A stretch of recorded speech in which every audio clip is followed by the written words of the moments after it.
Assalamualaikum warahmatullahi wabarakatuh. Bismillahirrahmanirrahim. Alhamdulillahi rabbil alamin.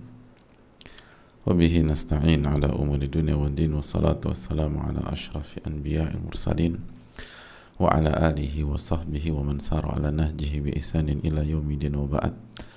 Allahumma inna nas'aluka ilman nafi'an wa na'udzubika min ilmin la yanfa'. Allahumma salli wa sallim wa barik wa an'im ala nabiyyina wa rasulina Muhammadin wa ala alihi wa sahbihi ajma'in wa ba'd.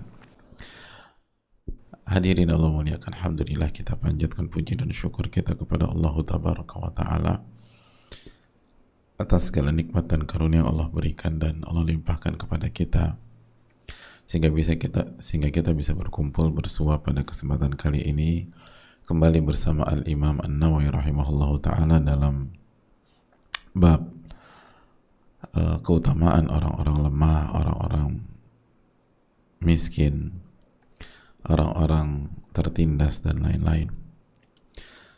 Dan kita masih bersama hadis yang cukup mencengangkan, hadis Abu Hurairah, hadis yang menunjukkan kemahakuasaan Allah tabaraka wa ta'ala.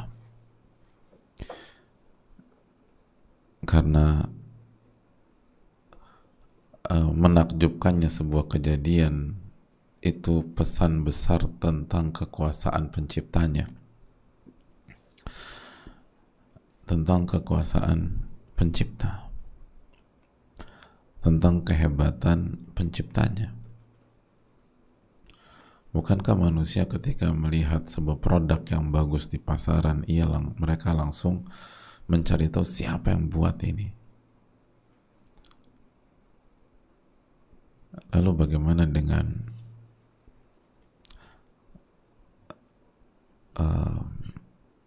apa yang terjadi di kehidupan? Apa keajaiban yang ada di hadis ini? Semua menunjukkan bahwa Allah ala kulli syai'in qadir. Allah Maha berkuasa dan mampu atas segala sesuatu.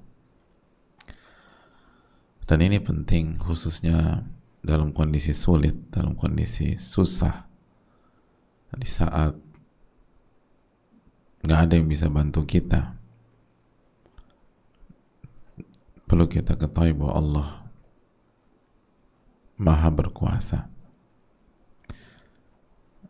dan Allah akan bantu kita, bahkan telah bantu kita tapi kita tidak sadari itu karena kebodohan-kebodohan kita. Dan seringkali kita melihat bantuan itu hanya dari sisi materi. Maka bersyukurlah ketika kita mengkaji hadis-hadis seperti ini dan selalu minta ilmu yang bermanfaat. Allahumma inna nas'aluka ilman nafi'a wa na'udzubika min ilmin la yanfa'. Sebagaimana hadirin Allah muliakan, terus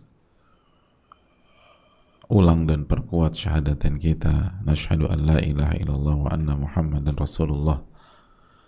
Dan marilah kita bersalawat, Allahumma salli wa sallim wa barik wa an'im ala nabiyyina wa rasulina sayyidina Muhammadin wa ala alihi wa sahbihi ajma'in wa ba'd. Al-Imam An-Nawawi, semoga Allah merahmati beliau dengan rahmat yang luas, keluarga, orang tua, orang-orang yang beliau cintai, dan semoga Allah merahmati seluruh kaum muslimin. Beliau menyampaikan wa an Abi Hurairah radhiyallahu ta'ala anin Nabi sallallahu alaihi wasallam lam yatakallam fil mahdi illa thalathah. Tidak ada yang berbicara di saat dia bayi kecuali 3 orang. Yang pertama Nabi Isa alaihi salam, Nabi Isa bin Maryam. Lalu yang kedua bayi dalam kasus Juraij. Dan yang ketiga adalah apa yang akan kita bahas dengan segala kebodohan dan keterbatasan kita pada kesempatan kali ini. Hadirin Allah muliakan,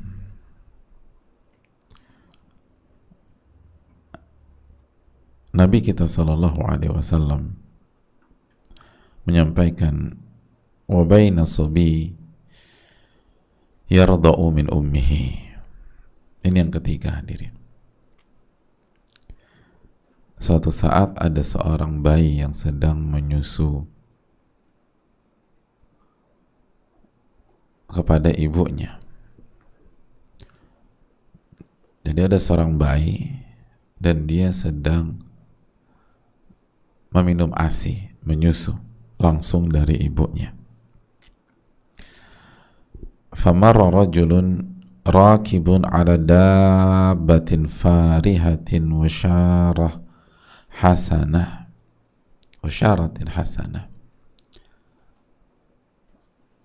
Lalu pada saat bayi itu sedang menyusu, lewatlah seorang laki-laki yang mengendarai hewan tunggangan yang sangat mewah dan berpenampilannya sangat bagus.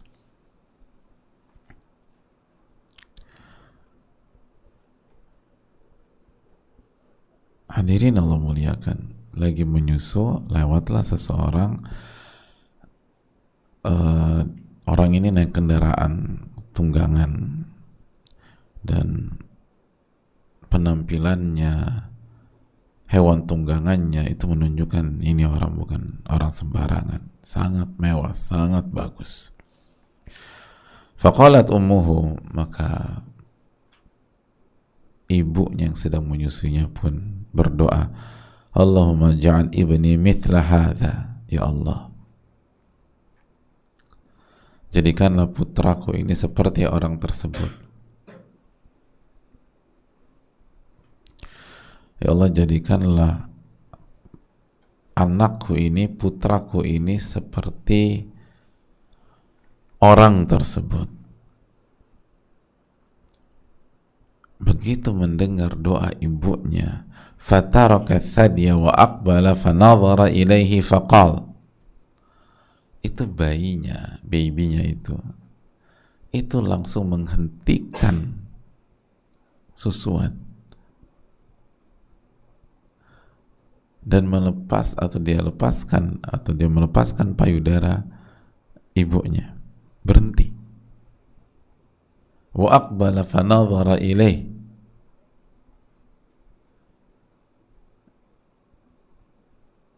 lalu bayi itu tertuju pada laki-laki itu dan memperhatikan laki-laki itu. Lalu bayi itu pun berdoa, Allahumma la taj'alni mithlah, ya Allah, janganlah engkau jadikan aku seperti orang itu. Bayi ini hadirin. Ya Allah, janganlah engkau jadikan aku seperti orang itu. Allahumma la taj'alni mithlahu, ya Allah, janganlah engkau jadikan aku seperti orang tersebut. Baik itu berdoa antitesis dari doa ibunya, baik itu berdoa berlawanan dengan doa ibunya.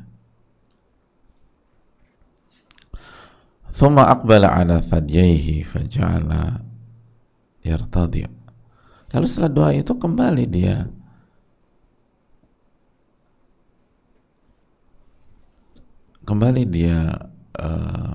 ke payudara ibunya, mohon maaf, dan ia kembali menyusu, lanjut lagi proses menyusu itu. Cuman doa itu aja, berhenti ngelihat orang, dia perhatikan, lalu dia berdoa, Allahumma la taj'alni mithlahu, lalu normal lagi.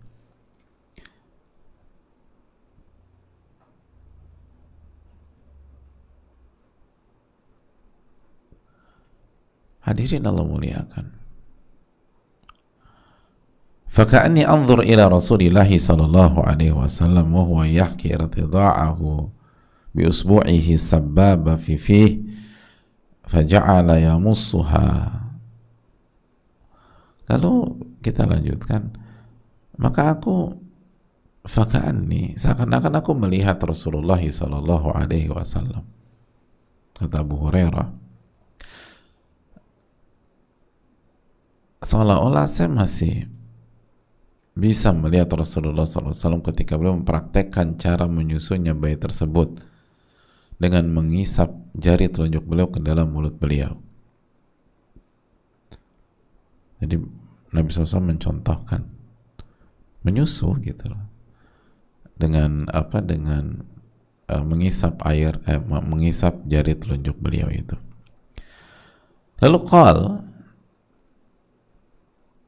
Lalu beliau kembali bersabda, wa marru bi jariyatin wa hum yadribunaha.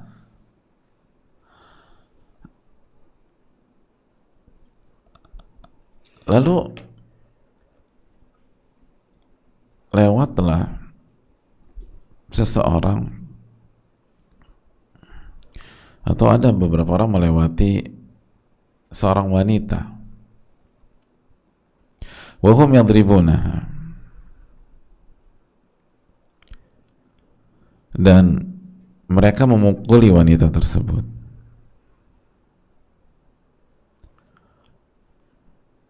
Mereka memukuli wanita tersebut.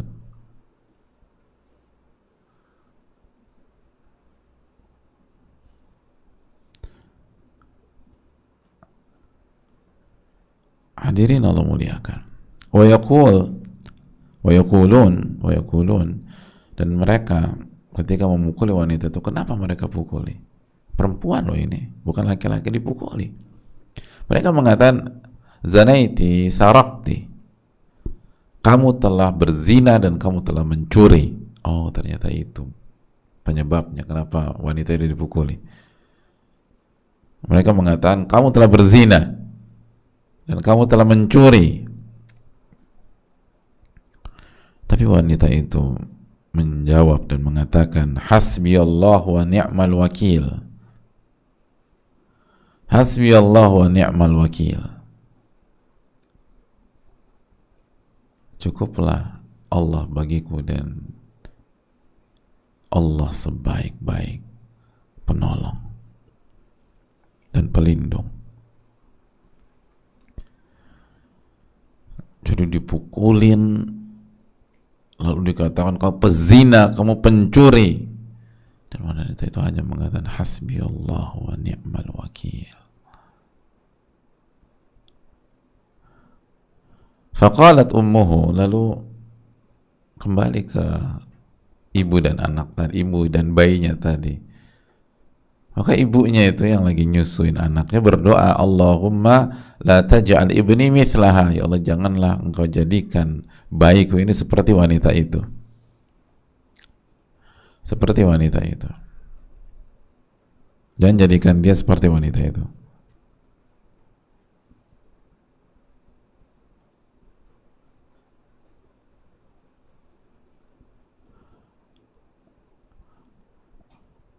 Hadirin Allah muliakan. Apa yang terjadi? Fataraka ar-radha' wa nadhara ilaihi faqal.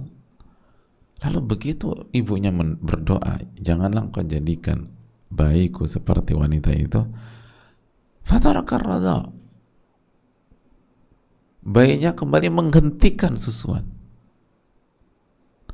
Wa nadhara ilaiha, lalu melihat si wanita yang dipukulin, yang dibilang pezina, dibilang pencuri. Lalu ia kembali berdoa si bayi ini, Allahumma ja'alni mithlaha, ya Allah jadikan dia, ya Allah jadikanlah aku seperti dia.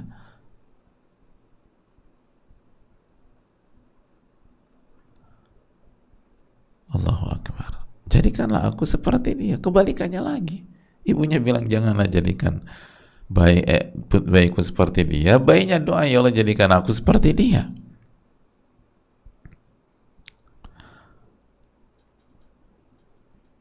Hadirin Allah muliakan. Ajaib ini, ibu sama anak dari kecil udah gak kompak ini.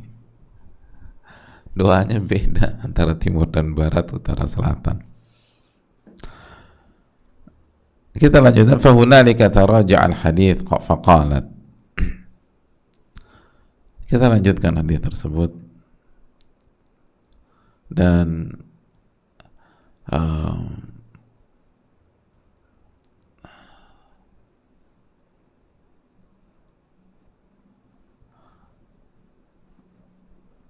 fataraja' al-hadits faqalat.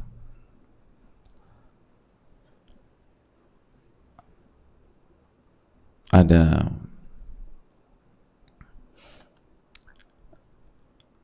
apa kembali terjadi perbincangan di antara mereka berdua, dan ibunya mengatakan, tadi ada orang penampilannya baik, meyakinkan, mewah, aku berdoa, ya Allah, jadikanlah anakku seperti orang tersebut. Tapi justru kamu berdoa, ya Allah, jangan jadikan aku seperti dia. Lalu ada orang-orang yang melewati atau membawa seorang wanita dan mereka memukuli dan mengatakan, kamu pezina, kamu pencuri, dan aku berdoa, ya Allah, jangan jadikan anakku seperti dia. Dan kamu justru berdoa, ya Allah, jadikanlah aku seperti dia. Lalu anak ini mengatakan, inna dzalika ar-rajula kana jabbaran faqultu Allahumma la taj'alni mithlah. Kata anaknya itu, hadirin, sesungguhnya laki-laki tersebut adalah orang-orang yang sombong. Oke, dia kaya, dia mewah, tapi dia sombong. Dia sombong. Maka aku berdoa, ya Allah, janganlah engkau jadikan aku seperti dia. Wa inna hadhihi yaquluna laha zanaiti. Adapun wanita itu, mereka menuduh dia telah berzina, tapi dia tidak berzina. Sejatinya, faktanya dia tidak berzina dan dia tidak mencuri. Ketika dia dituduh berzina, dia tidak berzina. Ketika dia dituduh mencuri, dia tidak mencuri. Lalu aku berdoa, ya Allah, jadikanlah aku seperti wanita tersebut.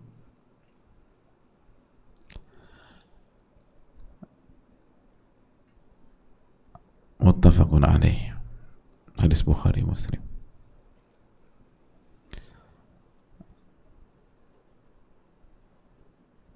Itu luar biasa hadis ini. Pelajaran yang bisa kita petik sekali lagi, hadirin, kekuasaan Allah Tabaraka wa Ta'ala.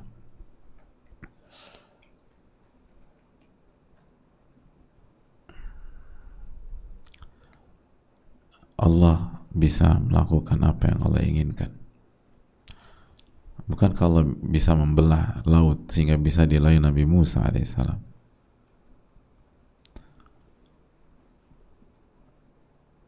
Bukan kalau menolong Rasulullah SAW dengan malaikat-malaikatnya. Bukankah Allah SWT membuat Maryam melahirkan Nabi Isa tanpa suami dan tanpa proses normal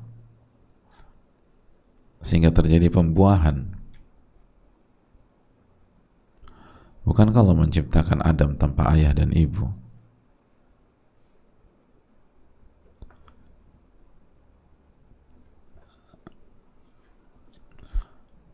Bukankah Nabi Sulaiman memiliki tim dan pasukan yang gak pernah kita miliki pada hari ini? Apa sulitnya bagi Allah Tabaraka wa Ta'ala? Kita harus mulai hadis-hadis seperti itu dari konsep tauhid dulu, hadirin. Kita harus mulai dari pintu beriman kepada kemahakuasaan Allah Tabaraka wa Ta'ala. Allah Al-Qadir, Allah Maha Berkuasa, Allah Maha Mampu.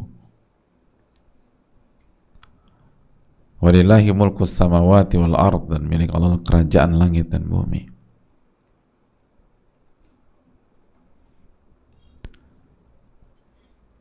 Bagaimana orang bisa diberi taufik untuk bisa memahami dengan benar kalau dari awal dia sudah meragukan kekuasaan dan kemahabesaran Rabb-Nya Subhanahu wa Ta'ala? Apa susahnya bagi Allah? Gak ada susahnya. Allah tinggal bilang kun fayakun, terjadi maka terjadilah. Itu pelajaran mahal buat kita. Pelajaran yang berikutnya,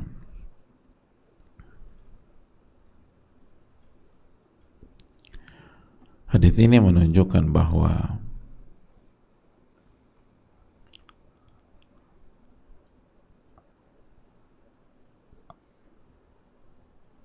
seseorang itu dengan ketakwaannya, hadirin, dengan amal ibadahnya, bukan dengan fisiknya atau penampakannya semata, bukan dengan framing yang diberikan oleh masyarakat misalnya, atau fitnah atau isu yang akhirnya menjadi framing untuk orang tersebut. Seluruh orang mengatakan dia pezina, tapi kalau dia bersih dari itu maka dia mulia. Semua orang mengagumi dia karena penampilannya, karena fisiknya, karena kendaraannya. Kalau dia rendah di sisi Allah maka rendah. Kalau dia tidak bertakwa, dia sombong, dia nggak ada artinya di sisi Allah. Parameter itu bukan opini, bukan stigma, bukan asumsi, bukan framing yang ada di tengah-tengah masyarakat. Parameter itu iman dan ketakwaan,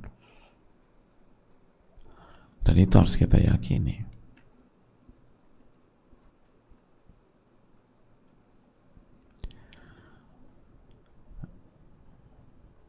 Hadirin Allah muliakan,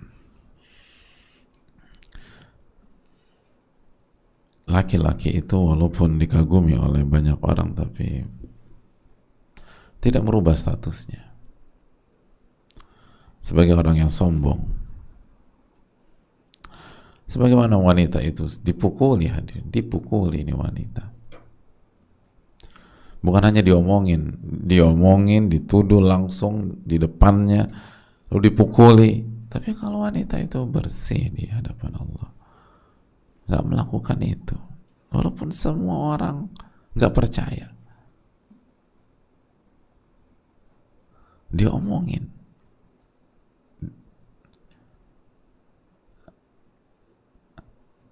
ia tetap bersih, hadirin.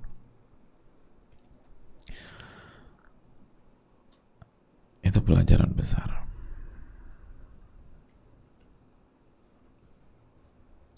Pelajaran yang berikutnya, ketika ada seseorang dituduh atau difitnah, hendaknya dia segera kembalikan perkara tersebut kepada Allah Tabaraka wa Ta'ala. Lihat wanita ini, hasbiyallah wa ni'mal wakil. Itu yang diucapkan, hasbiyallah wa ni'mal, cukuplah Allah. Cukuplah Allah sebagai saksi dan ia sebaik-baik penolong.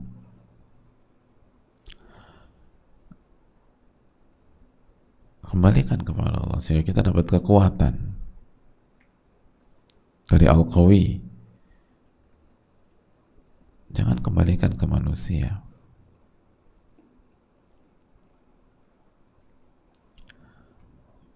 Langsung segera kembalikan kepada Rabbul Alamin.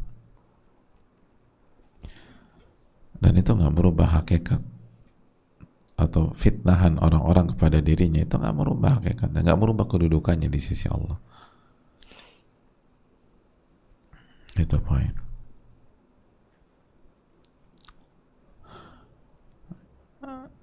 Yang berikutnya, hadirin Allah muliakan, yang berikutnya bahwa hadis ini memberikan pelajaran kepada jangan tertipu dengan casing. Jangan tertipu sebatas penampakan luar, baik penampakannya indah atau penampakannya terkesan buruk, karena belum tentu dalamnya itu seperti itu.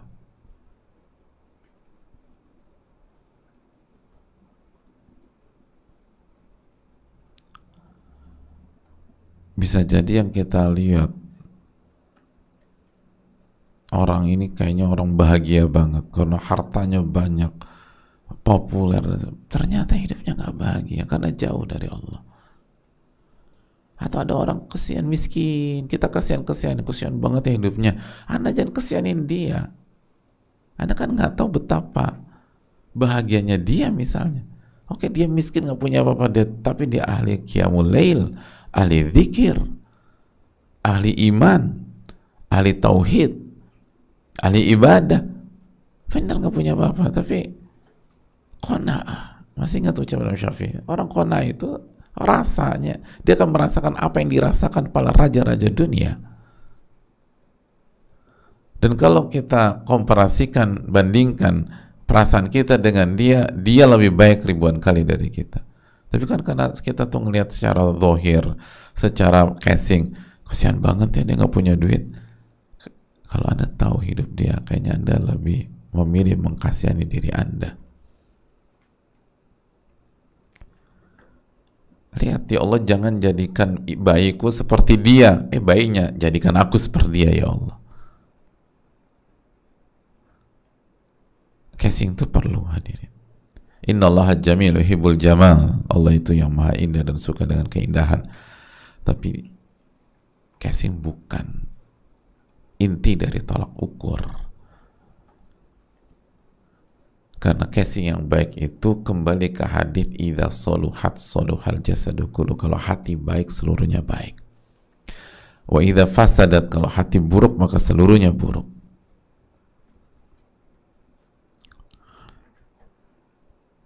Hati yang baik itu akan memberikan pengaruh. Sebaliknya, hanya mengandalkan casing belum tentu hati itu baik. Jangan pengaruh casing. Dan jangan pelajaran, dan jangan cepat menuduh orang karena omongan manusia. Jangan terburu-buru menilai orang karena omongan manusia tentang orang tersebut. Hati-hati.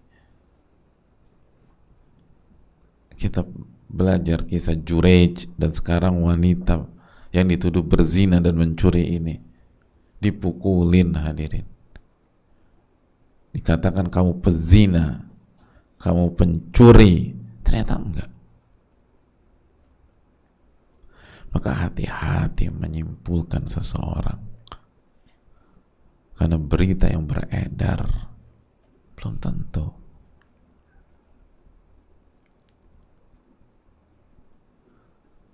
Dan kalau kita salah dalam menilai orang, kalau kita salah dalam menghukumi orang, kalau kita salah dalam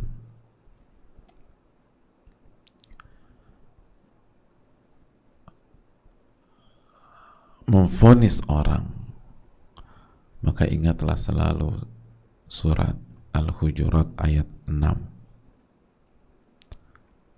Ya ayyuhalladzina amanu in ja'akum fasikun binaba'in.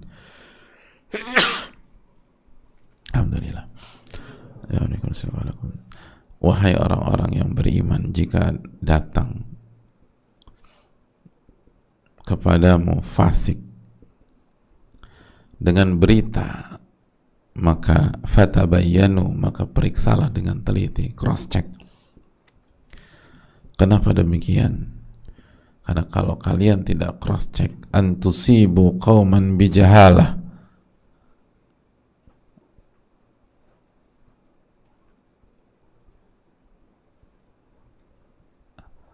karena kalian bisa memvonis sebuah kaum dengan kebodohan, menilai sebuah kaum atau seseorang dengan kebodohan, bahkan menghukum sebuah kaum atau menilai sebuah kaum dengan kebodohan, atau menghukum seseorang dengan kebodohan. Jadi kalau kalian nggak tabayun, kalau kalian nggak meneliti, kalau kalian nggak cross check, kalau kalian nggak double cross check, kalian bisa menilai atau menghukum sebuah kaum atau seseorang dengan kebodohan, dan itu kesalahan. Dan kalau itu terjadi, lihat ayatnya, fatusbihu ala ma fa'altum nadimin, kalian akan menyesal. Kalian akan menyesal telah memfitnah dia. Kalian akan menyesal telah salah dalam menilai mereka. Fatusbihu ala ma fa'altum nadimin, kalian akan menyesal. Akan menyesal. Lihat dalam ayat ini, Allah mengatakan yang menyesal itu bukan yang difitnah atau yang dinilai, tapi yang memfitnah dan yang salah dalam menilai. Karena salah dalam menilai dan akhirnya memfitnah seseorang, menilai seseorang, menyimpulkan sesuatu pada diri seseorang pada dia nggak melakukannya, itu panjang urusannya, hadirin. Itu dicatat oleh Raqib Atid, itu akan ditanya oleh Allah Subhanahu wa taala. Orang itu bisa menuntut kita pada hari kiamat, kita bisa transfer pahala kita ke dia, atau dia berikan dosanya ke kita. Fatusbihu ala ma fa'altum nadimin, jangan buat kesimpulan kalau Anda nggak ngerti. Ini pelajaran. Dipukuli, dikatakan pezina dan pencuri, ternyata salah. Dia nggak melakukan itu.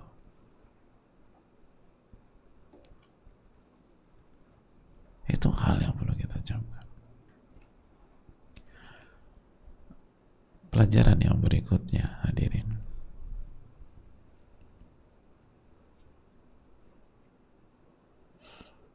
Kata para ulama, ahlus sidqi ma'allah la tadurruhum fitan. Orang-orang yang jujur kepada Allah itu tidak terpengaruh dengan isu, tidak terpengaruh dengan fitnah, tidak terpengaruh dengan framing di masyarakat dan seterusnya. Enggak. Lihat bayi ini, enggak terpengaruh dia. Lihat Jurej sebelumnya, enggak terpengaruh. Tetap aja on track kita. Jadi orang-orang yang jujur kepada Allah nggak terpengaruh dengan itu. Coba evaluasi diri kita. Kita nih kayaknya masih jauh dari kejujuran. Tapi Allah kasih kesempatan terus. Minta pertolongan sama Allah. Orang yang jujur itu nggak terpengaruh dengan hal-hal tersebut. Dia tetap berbicara fakta. Dia tetap berbicara dalil. Dia tetap berbicara dengan Al-Quranul Karim dan Sunnah Nabi SAW. Dia tetap berada di atas kebenaran. Itu orang-orang yang jujur. Mau semua orang mengatakan ini orang hebat dan semua pengen jadi dia, nggak mau. Ya Allah, jangan jadikan aku seperti dia. Nggak terpengaruh, nggak terbawa atmosfer yang ada di masyarakat. Sampai ibunya bilang, enggak, saya nggak mau jadi. Sebaliknya, orang-orang memukuli, mengatakan ini wanita pezina, pencuri, dan ibunya bilang jangan jadikan anakku seperti dia. Justru jadikan aku seperti dia. Itu ahlus sidq, hadirin.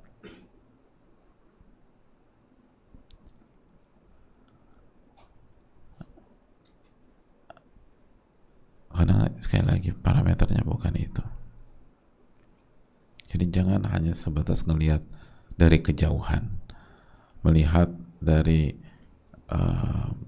penampilan. Bisa jadi yang kita pikirkan dia orang yang berhasil dan sukses, dia gagal. Dan bisa jadi yang kita pikir dia pendosa, dia ahli takwa.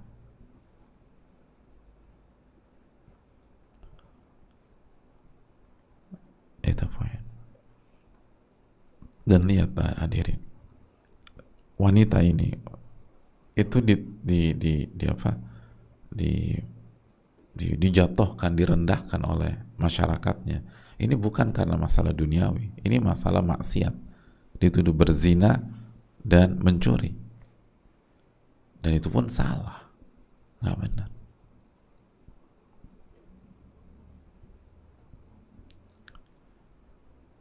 Artinya dia bukan dipukuli karena kemiskinannya, bukan, tapi dia dipukuli karena dianggap berzina dan mencuri. Itu hal yang perlu kita camkan.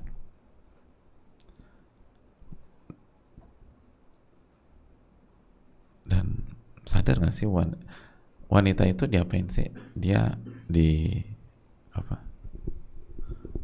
Dia difitnah kan? Difitnah. Terus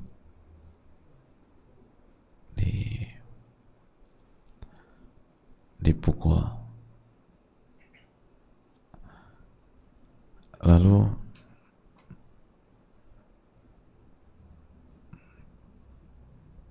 dia mengatakan hasbi Allah wa ni'mal wakil. Lalu bayi itu mengatakan apa? Ya Allah, jadikan seperti dia. Apa maksudnya? Kata para ulama, ij'alni tahiran minaz zina was sariqah, mufawwid amri ila Allah.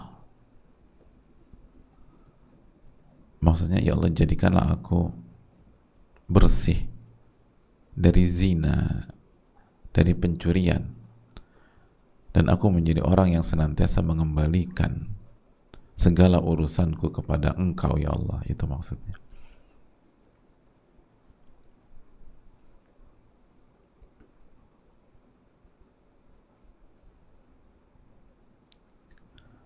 Itu maksudnya. Jadi bayi itu meminta, ya Allah, jadikanlah aku bersih dari zina, karena wanita ini nggak berzina. Itu tembakannya tuh ke situ. Wanita ini nggak berzina, nggak mencuri. Ya Allah, jadikanlah aku bersih dari zina, bersih dari pencurian, dan senantiasa mengembalikan segala urusan dan masalah kepada Engkau, baik ketika senang maupun susah, baik ketika dipuji atau dicela, baik ketika orang mengatakan sebuah fakta tentang saya atau ketika memfitnah saya, fakta kebaikan gitu, fakta kebaikan tentang saya, atau ketika orang memfitnah saya.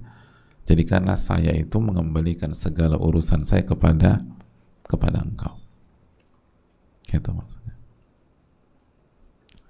Itu jelaskan Syekh Muhammad bin Shalih bin Utsaimin. Ini yang bisa disampaikan. Jazakallahu khairan. Semoga bermanfaat. Dan sekali minta kepada Allah agar menjaga diri kita dari zina, dari pencurian. Apalagi kondisi lagi susah sekarang. Jangan sampai kita ngambil uang orang. Dan termasuk orang-orang yang mengembalikan segala urusan kita kepada Allah Tabaraka wa Ta'ala. Amin ya Rabbal Alamin. Allahumma inna nas'aluka ilman nafi'an wa na'udzubika min ilmin la yanfa'. Subhanakallahumma bihamdika asyhadu an la ilaha illa anta astaghfiruka wa atubu ilaik. Assalamualaikum warahmatullahi wabarakatuh.